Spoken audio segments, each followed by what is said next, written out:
Salut à tous! Alors aujourd'hui je vous retrouve dans une nouvelle vidéo qui, comme vous l'aurez vu dans le titre, sera un tutoriel du look que je porte actuellement. J'espère sincèrement que cette vidéo va vous plaire. Si c'est le cas, comme d'habitude, n'hésitez pas à la liker et à vous abonner en cliquant juste ici en dessous. Vous pouvez aussi me suivre sur les réseaux sociaux Facebook, Snapchat, Twitter, Instagram et partager cette vidéo. Les yeux, je vais utiliser cette palette-ci, je vais un peu vous montrer ce que je compte utiliser. Cette palette Offline de chez Zoeva, j'en avais jamais entendu parler et en fait, c'est ma meilleure amie Capucine, si tu passes par ici ma poule. Merci, qui me l'a offerte en fait pour mon anniversaire et elle ressemble à ceci. Je trouve que c'est une super jolie palette puisque vous avez une bonne dose de nude et une bonne dose de coloré et je vais surtout me concentrer sur ces deux fards violets-ci parce que j'ai eu envie de maquiller mes yeux en violet. En même temps, il y a un peu de soleil dehors, faut que j'en profite. Et du coup, pour aller avec ça, en autre produit violet, je vais utiliser celui-ci. Ça fait longtemps que j'ai envie de l'utiliser, je l'ai pas encore fait. C'est le Crush Metallic Lipstick de chez Primark, je vous l'ai montré dans mon rangement make-up. Et ceci que j'ai acheté récemment, qui est donc l'eyeliner crème de chez NYX, donc leur eyeliner holographique, dans la teinte 04 Cotton Candy, donc Barbe Papa, qui est aussi un espèce de petit violet rosé super joli. Pour mes sourcils, je vais aussi utiliser un nouveau produit, à savoir un crayon de chez Benefit. C'est partie des petites nouveautés que j'ai acquises récemment et du coup je me suis dit que ce serait pas mal de le tester avec vous en vidéo, donc vous allez voir qu'il y a pas mal de nouveautés dans cette vidéo aussi. Au passage, j'espère que la luminosité est bien, contrairement à ce que je fais d'habitude, c'est-à-dire filmer le soir. Là il y a beaucoup de soleil dehors, du coup j'ai quand même essayé d'un petit peu occulter ma fenêtre parce que sinon j'avais une grosse trace de soleil et puis de l'ombre partout autour, ça n'allait pas du tout. J'ai quand même mis mon éclairage de l'autre côté du coup pour tenter d'un petit peu contrebalancer, donc j'espère que ça ira et c'est parti. Alors aujourd'hui j'ai décidé de faire un petit tutoriel un petit peu où je papote avec vous parce que comme ça moi je pourrais vous donner mon avis un peu en live vu que c'est des nouveautés. S'il y a un petit peu de bruit c'est normal, Stix est excité, il joue. Bref, donc le crayon à sourcils que je vais utiliser aujourd'hui c'est le Goof Proof de chez Benefit. J'ai pris la teinte 6 qui est la teinte la plus foncée mais j'avais swatché la 5 et elle me semblait un poil plus foncée encore que celle-ci. Donc j'espère que ça va aller question couleur parce que pour la pommade j'avais pris la teinte 5 et c'est un poil rouge. Bon après quand j'utilise ça se voit pas trop mais j'aurais préféré que ce soit quand même un poil plus froid. Comme crayon à sourcils j'ai voulu prendre celui-ci plutôt que le Precisely My Brow. J'avais trop envie de l'essayer aussi le Precisely mais j'ai déjà le NYX dans le même style et je me suis dit que ça sert à rien de prendre deux fois le même crayon. Tant plus que celui-ci en fait, je sais pas si vous vous souvenez, j'avais le Brow Stylist de chez Sleek où c'était à peu près le même genre de mine en fait au niveau du crayon et c'est généralement le genre de crayon que j'aime bien.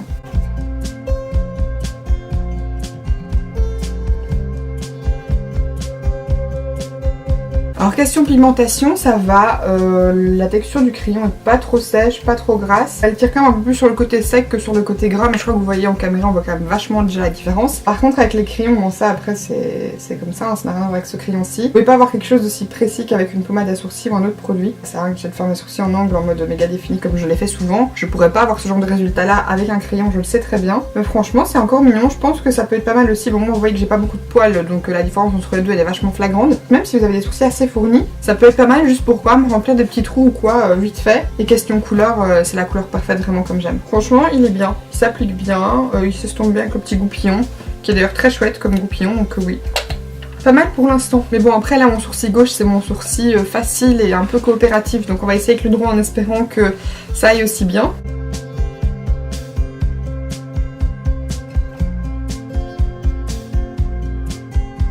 Alors par contre je sais pas ce qui se passe avec mon sourcil droit mais j'arrive plus jamais à bien définir l'arc à ce niveau aussi. J'ai l'impression que cet endroit ne prend plus les pigments.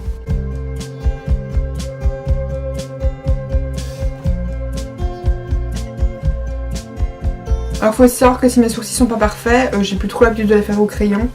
Donc forcément je mets un peu plus de temps. Bon ça me semble pas trop mal.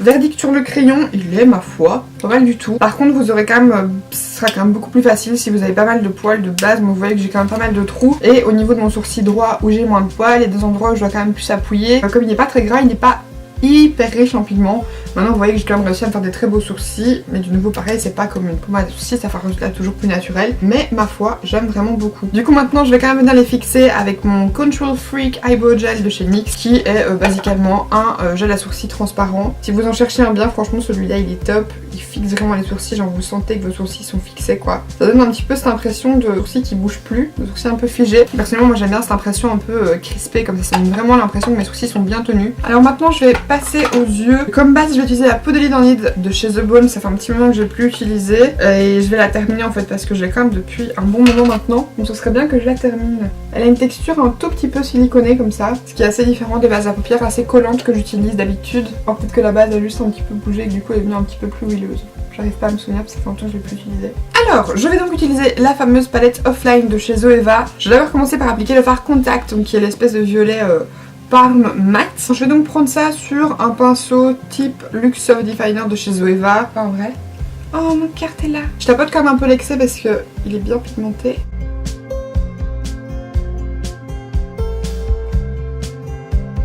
Pour changer de pinceau, j'ai pris celui-ci de chez NYX qui est je crois leur blending brush, c'est le numéro 16 parce qu'il est plus doux et je trouve qu'il applique mieux le fard. Alors comme pour tous mes make-up, j'ai bien remonté la couleur du creux vraiment haut en fait. Bien évidemment vous n'êtes pas obligé de faire pareil mais c'est parce que comme je vais faire un espèce de petit cut crease, il faut quand même que le fard se voit un minimum au-dessus. Toujours avec le même fard, je vais venir sur à peu près les 3/4 ou les 2/3 de ma paupière mobile.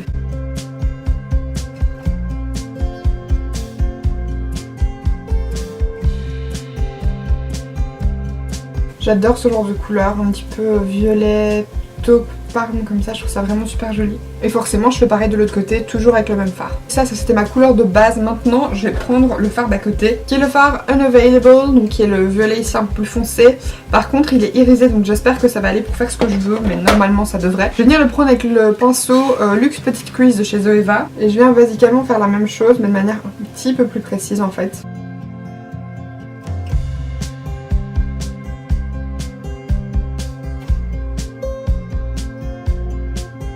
Ensuite je vais en prendre un petit peu avec mon doigt pour juste intensifier un peu au niveau du coin externe.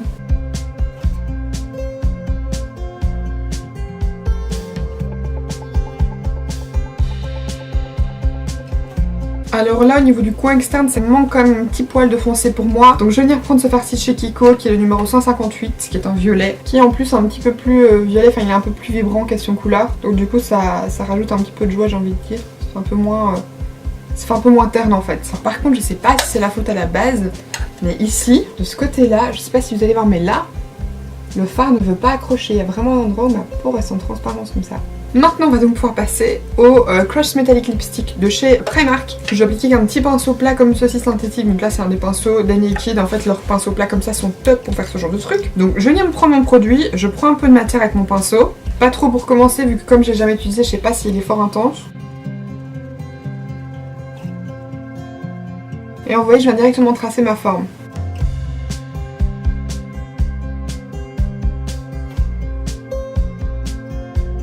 Donc je remonte en espèce d'arc de cercle. Là maintenant j'attends en espérant que ça sèche convenablement. Et je viens faire pareil de l'autre côté. Et oui, je vous parle en regardant comme ça vers le bas un peu en vous toisant. Mais c'est pas ma faute parce que si je réouvre là comme j'ai monté plus haut que mon creux, ça va m'en foutre partout. Si vous par contre vous n'avez pas ce problème un petit peu de paupières tombantes, vous pouvez juste vous contenter de mettre ça sur votre paupière mobile, ce sera suffisant, mais voilà, si vous avez les paupières un peu tombantes, ça se verra pas en fait. Maintenant que de ce côté-ci c'est quasi sec, je vais remettre une couche parce que c'est pas encore assez intense et que comme je vous l'ai dit, je préférais ne pas devoir remettre un autre fer à paupières par-dessus. Là par contre, ce que je vais faire, c'est que je vais venir à même l'applicateur et ensuite je vais un petit peu dégrader avec le pinceau.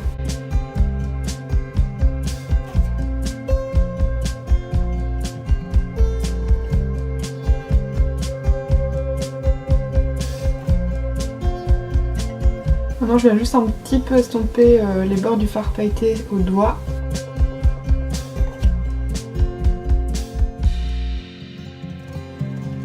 Utiliser ce produit n'était pas une bonne idée. Ou alors j'aurais dû le laisser en couche plus fine.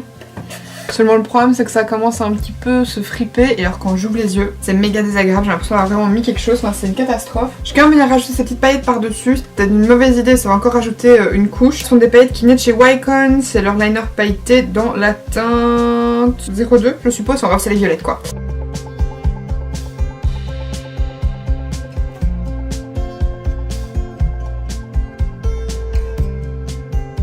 Par contre vous voyez du nouveau ? Il n'y a plus de fard là du nouveau. Et là non plus. Mais enfin c'est quoi ça? Je sais pas si c'est la base ou quoi mais ça craint. Je vais reprendre du fard violet de chez Kiko et je vais en remettre au niveau du coin externe et du creux. Parce que ouais la matière a disparu. Ouais bon je vais baquer la base de The Balm, c'est clairement ça. Elle empêche vraiment au fard d'adhérer. Dès que je rebouge un petit peu les yeux, ça va pas être un mes maquillages les plus canons, on va pas se mentir. Et maintenant on va un peu passer au teint, donc je vais mettre mon anti-cerne. Alors comme anti-cerne, je vais utiliser le Prolong Wear de chez MAC avec Mion Beauty Blender, comme j'ai l'habitude de faire. Et alors je vais juste mettre un petit peu de ceci, donc c'est le Master Camo, je l'ai déjà montré plein de fois. Le vert pour corriger un petit peu mes petites rougeurs, surtout au niveau des deux gros stars que j'ai près de mon front, parce que là c'est une catastrophe.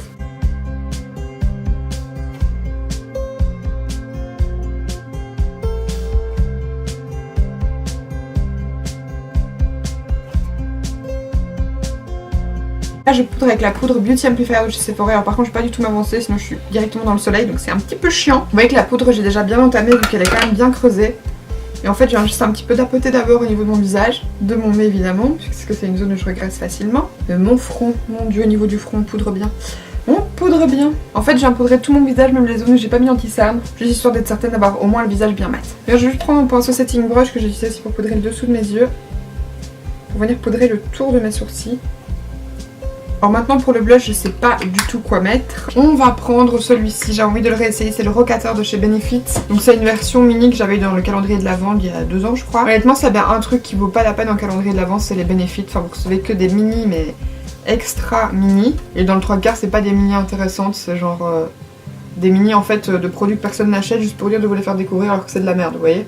Qu'est-ce qu'on en pense? Moi je trouve ça pas trop mal, je trouve que ça choque pas trop avec le maquillage des yeux. Alors par contre ce blush-ci, je crois que c'est ça qui fait que je l'aimais pas trop. C'est qu'il est méga pas pigmenté quoi. Pour un petit peu fondre tout ça, je viens passer avec mon pinceau de poudre. Faire un joli fondu. De base, je voulais faire un trait de liner avec ce gel liner-ci. Donc le holographique, seulement je pense que ça ira pas parce qu'il est fort rosé. Et j'ai peur que ça ressorte pas bien. Alors comme liner, du coup, je vais utiliser ceci. C'est un rouge à lèvres liquide de chez Primark. Donc de leur Super Matte Liquid Lipstick. C'était la teinte 08 Kiki. C'est vraiment un prune très foncé, on dirait presque un noir.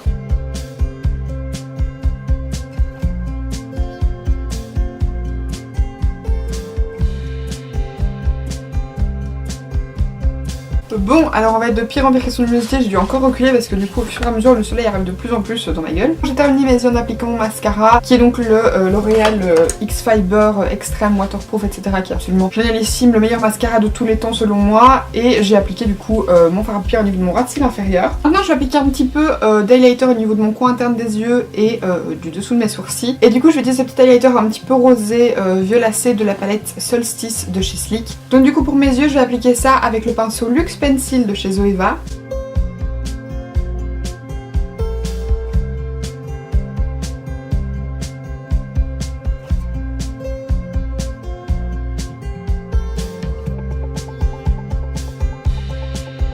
Sur mes lèvres, je vais appliquer ce petit produit-ci qui est le Beautifying Lip Smoother de chez Catrice dans la teinte 010 Sweet Caramel. En gros c'est comme un petit gloss et en même temps ça lisse un petit peu l'aspect en fait des lèvres.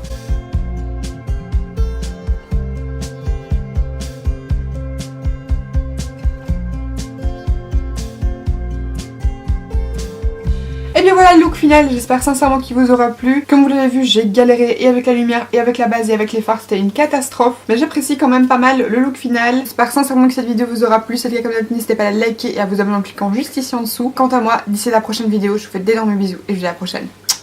Bye!